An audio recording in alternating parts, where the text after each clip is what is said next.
ìwòyí ẹ̀yin èèyàn wa ìròyìn Yorùbá rèé láti iléeṣẹ́ amóhùnmáwòrán ti YNN Segun Pryme lóníròyìn yín ṣáájú ẹ jẹ́ á gbọ́ kókó inú ìròyìn. Ní orílẹ̀-èdè Nàìjíríà arákùnrin ojú méjì ó ti fagilé ìfẹ̀hónúhàn tó jẹ́ kó ṣẹlẹ̀ lọ́jọ́ Ajé tí a mọ̀ sí Monday o. Ní orílẹ̀-èdè Amẹ́ríkà olórí orílẹ̀-èdè ọ̀hún arákùnrin Donald Trump ó ti ń ṣe ségesège o. Arábìnrin ọmọbẹ̀nìyàn ó ti fẹ́ra kù. Bákan náà ẹgbẹ́ agbábọ́ọ̀lù Arsenal wọ́n fìdí rẹmi. A ó máa mú gbogbo eléyìí wá sí etí ìgbọ̀nyín láìpẹ́ ṣùgbọ́n ṣáájú ẹ jẹ́ á polówó ọjà náà. Segun Pryme, Segun Pryme, Segun Pryme, Segun Pryme on YouTube, please subscribe. Facebook and Twitter and Instagram. It's your boy Segun Pryme, he'll make you smile. Ẹ káàbọ̀, ẹ jẹ́ á lọ sí orílẹ̀-èdè Nàìjíríà níbi tí ìròyìn ti ń wọlé tọ̀ wá nípa ògbóǹtarìgì akọrinta arákùnrin ojú méjì Idibia tí gbogbo ayé mọ̀ sí 2face Idibia, àwọn kan ń pè ní tú bàbá. Bí ọ̀sẹ̀ méjì tó kọjá ní ọ̀gbẹ́ni tú bàbá ó jáde ó ní gbogbo bí nǹkan ṣe ń lọ ní orílẹ̀-èdè ọ̀hún kò bá wa lára mọ́ ara ń ní mẹ̀kúnnù. Ó wá ní nítorí ìdí èyí òun pè kí àwọn èèyàn àtọmọdé àtàgbà àtọkùnrin àtobìnrin kọ́ bọ́ta lọ́jọ́ Ajé tó ń ṣe Monday February 6 láti wá fi ẹ̀hónú wọn hàn fún ìjọba Nàìjíríà ọ̀hún. Eléyìí ló fà á tí oríṣiríṣi àwọn èèyàn àwọn kan sọ wípé ọ̀gbẹ́ni tú bàbá èyí tó ṣe yìí kò dáa tó abẹ́ẹ̀sẹ̀rẹ́ àwọn kan sọ pé èyí tó ṣe yìí wọ́n gbóṣùbà fún pé iṣẹ́ gidi ló ṣe. Èyí tó wá ṣẹlẹ̀ lálẹ́ ní gangan bí mo ṣe ń bá yín sọ̀rọ̀ yìí à ń gbọ́ báyìí wípé ọ̀gbẹ́ni tú bàbá ti jáde ó sì sọ pé òun ò ṣe mọ́ nítorí wípé òun ti ń gba oríṣiríṣi ìpè wọ́n sọ pé nǹkan burúkú lè ṣẹlẹ̀. Nǹkan tó wá ṣẹlẹ̀ gangan ẹ jẹ́ kí n já yín sí bó ṣe ṣẹlẹ̀ gangan. Àwọn kan ti pe ọ̀gbẹ́ni tú bàbá wọ́n sọ fún pé ṣé ìwọ ló sọ̀rọ̀ ẹ̀ di Voltron ó fẹ́ máa ṣe defender of the universe. Wọ́n wá sọ fún pé wẹ́ẹ̀dọ̀nsá eléyìí ni tú bàbá gbọ́ tó ní yé kàkà kíkú má jẹ sèse a fi ṣàwàdànù ní òun ò ṣe mọ́ ní bàbá bá yọ ọrùn gẹ́gẹ́ bẹ́yìn náà ṣe mọ̀ bí nǹkan ṣe ń lọ lórílẹ̀-èdè ọ̀hún ó fa kíkí ó kọjọgbọ́n ó sì pọn yanyan gẹ́gẹ́ bí mo ṣe ń bá yín sọ̀rọ̀ lọ́wọ́lọ́wọ́ yìí. Ǹjẹ́ ẹ lè rò wípé dọ́là kan ó ti wá di ẹ̀ẹ́dẹ́gbẹ̀ta náírà kò yé yín $1 ó ti di 500 naira bí mo ṣe ń bá yín sọ̀rọ̀ yìí.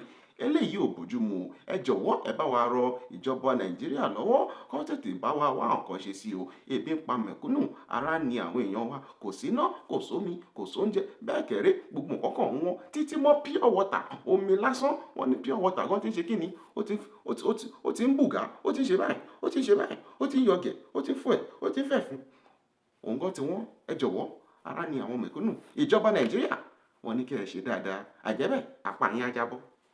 Ẹ jẹ́ á lọ sí orílẹ̀-èdè Amẹ́ríkà ká lọ já yín sí bó ṣe ń lọ pẹ̀lú olórí orílẹ̀-èdè ọ̀hún arákùnrin Donald Trump tí gbogbo yín mọ̀ sí Donald Trump. Arákùnrin yìí gẹ́gẹ́ bí ẹ ṣe mọ̀ ẹnu dùn rò fọ́ ọlọ́wọ́ ẹyẹ àparò tí a mọ̀ sí Twitter fingers. Lẹ́yìn tó di olórí orílẹ̀-èdè ọ̀hún tán oríṣiríṣi nǹkan ló ti ṣe gbogbo ẹ̀ ṣáà ń ṣe báṣubàṣu gbogbo ẹ̀ tí wá ń di yọ́pọn yọ́rin pàápàá jùlọ èyí tó ṣe kẹ́yìn yìí ó ṣẹlẹ̀ bí ọjọ́ 2 sí 3 sẹ́yìn.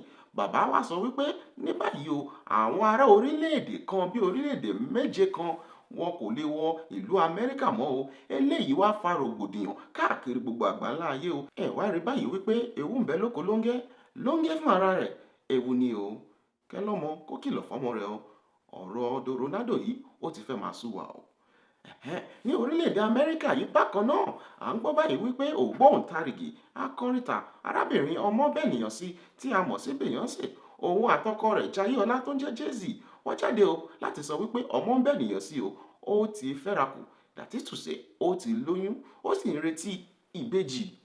Bẹ́ẹ̀ ni ọmọ méjì ni ọmọbẹ̀nìyàn tó ń retí lọ́wọ́lọ́wọ́ báyìí. Àwọn oríṣiríṣi àwọn èèyàn inú wọn dẹ̀ ń dùn káàkiri àgbáyé èmi gan mo kí ọmọbẹ̀nìyàn wípé ó kú oríire èyí tó wá ṣe mí láàánú jù ni àwọn arábìnrin ọ̀dọ́mọbìnrin àwọn kan tó ti fi ọkọ wọn lẹ̀ wọ́n fi ọkọ àfẹ́sọ́nà wọn lẹ̀ nítorí orin tí ọmọbẹ̀nìyàn kọ ní báyìí ẹni tó kọrin ó ti lóyún ẹ̀yin tẹ́ ẹ̀ kọrin tẹ́ ẹ̀ fọkọ yín lẹ̀ ẹ sì dá wà ní dángájíá ẹ sì dá wà ní singular ní ẹ kì í ṣe plural. Àánú yín ló ṣe wá a kò ní ká fi tó yín létí ni àgbà aládùúrà wípé àtọmọbẹ̀nìyàn àti Jayéọlá tó ń jẹ́ Jay-Z a ó gbóhùn ìyá a ó gbóhùn ọmọ wẹ́rẹ́ báyìí ni wọ́n máa bímọ ní agbára Olúwa. Lákòótán lọ́jọ́ tòní ẹ jẹ́ sọ̀rọ̀ nípa ẹgbẹ́ agbábọ́ọ̀lù Arsenal o.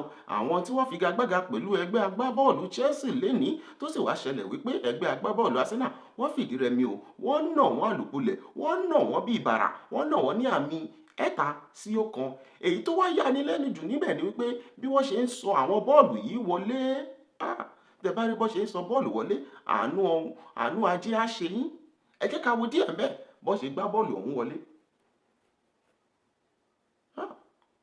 Ó mà ṣe o, ẹ̀yin ọmọ agbábọ́ọ̀lù Arsenal ẹ kú ìbánidárò ara yín. Ẹ á gbà ládùúrà wípé èyí tẹ́ tún máa gbá tó bá di ọ̀sẹ̀ tó ń bọ̀ ẹ lè ṣe dáadáa jù báyìí lọ. Tó ìròyìn wo lè jù báyìí lọ lọ́jọ́ tòní o. Èmi ọmọ yín náà ni Segun Pryme. Ojú tẹ́ fi ń wò mí, ojú ọ̀hún ò ní fọ́ o. Ẹnu tẹ́ sì fi ń rẹ́rìn sí ìròyìn làbárẹ̀ yìí, ẹnu ọ̀hún ò ní fàya o. Ẹ̀yin ọ̀dọ́ ẹ máa ríṣẹ́ ṣe o. Ẹ̀yin obìnrin lọ́ọ̀dẹ ọkọ, ẹni ẹlẹ́ni ò ní gbà ṣe yín o. Ẹ̀yin lẹ́ẹ̀ máa ṣe ìyàwó fáwọn ọkọ yín, ẹ̀yin náà lẹ́ẹ̀ sì máa ṣe ìyá fáwọn ọmọ yín. Àwọn ọmọ olójú wáṣewáṣe, àwọn ọmọ owó bẹ́ẹ̀ wọn ò ní gbọ́kọ lọ́wọ́ yín o.